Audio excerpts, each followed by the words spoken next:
everybody, this is Mrs. Lewis. I know some of you guys are wondering about how to do the video reflection, the very first thing, and it's going to be due on Tuesday. I think that's the 16th. It's on the calendar.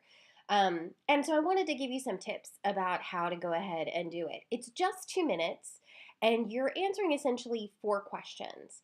So it's sort of up to you how you want to go ahead and do it. For people who like to be on camera, who are more comfortable with that, you're welcome to go ahead and use a built-in web camera for your computer, or if you want to use your phone. As long as you answer the questions and stick to around 2 minutes, you're good to go ahead and do that.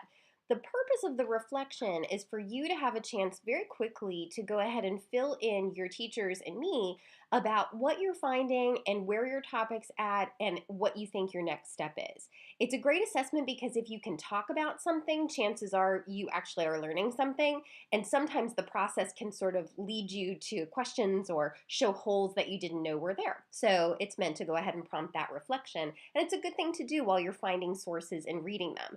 Key point: you need to actually be reading your sources. If you haven't read your sources, you probably are not ready to go ahead and do this video. You might want to prep ahead of time by glancing over the sources and writing a few notes to yourself just about themes or patterns that you're noticing regarding your topic or your question that you're thinking about. So when you're ready, let's go ahead and think about how you'd actually do this. I'm sure some of you are familiar with making a screen recording. The easiest way probably to do it is to use QuickTime, which is installed on your computer. You can just search in your Spotlight feature up here and get that up. It looks like this. It's that big Q with the blue in the center. And when you're there, if you click on the file, you can see one of the options is New Screen Recording. Once you go ahead and click on this, and obviously mine is not highlighted because I'm actually doing a screen recording right now. Once you go ahead and click on that, you'll get a window that has kind of a red button on it. Once you press it, it will go ahead and say, click on your window to do the entire thing or make a selection. And as soon as you see this button go black up here in your corner, you're actually recording. I'm going to go ahead and set up my phone so that I have the stopwatch feature, so I have something off to the side that'll let me know around 2 minutes so I can make sure to pace myself and not be too far under or too far over. Like I said, 2 minutes is the goal, but try not to make it too short or too long for that, because we've got a lot of them to go ahead and look at. So I'm going to go ahead and take a look. I, for myself, have just made this particular slide that have the 4 questions I'm supposed to answer just to keep me on track. You're welcome to do that. You're welcome to go ahead and just have some bullet points. Don't do multiple slides. They take a lot longer. So sticking to just a single slide if you don't want to show yourself on camera is probably the good idea.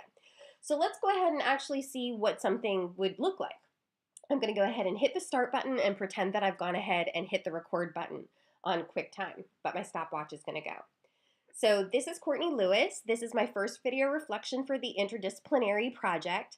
My working topic is Jane Addams and tenement houses, specifically settlement houses that she would do for people living in tenement areas in Chicago and elsewhere.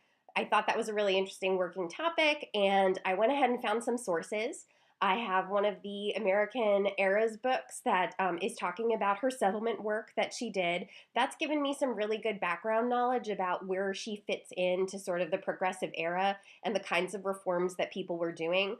There were a lot of rich women who, or well-educated women who were trying to go out and help people, but they didn't necessarily go ahead and be hands-on with the kinds of people who they wanted to help. I also found a really interesting article in one of the women's magazines that's sort of talking about her and how she didn't just do that kind of thing. As she got older, she went ahead and worked for peace and had a lot of stuff in the pacifism movement. And I thought it was kind of interesting that she evolved to that. I also found some New York Times articles talking about her work and how it was spreading to other cities, so I thought that was interesting. What do I think about what I've learned? I think it's kind of interesting to think about her in terms of her evolution. I like the idea that she started off making this huge impact using settlement houses on immigrants, and yet she ended up kind of doing something completely different. I would say in terms of my next step, I feel like I haven't heard from her about what it was that she intended to do. I'm not sure if I want to stick with settlement houses or if I want to talk about her evolution. So I think that maybe I need to get some kind of like autobiography or something that she's written to see. And I also think I need something that's more like a secondary source, maybe a book or a longer article that's sort of about settlement houses in general. I think I do like the idea of immigration and how she affected that, so I think that's what I'm going to focus on next. So I'm going to take a look, and if I can't find anything, I'm going to talk to that super friendly librarian. Okay, I've hit the stop button. That's about 2 minutes, 8 seconds, so I think that's really good. What I'm going to go ahead and do then is save this particular video, and then I'm going to upload it to the Google Classroom place, which is where all the videos go.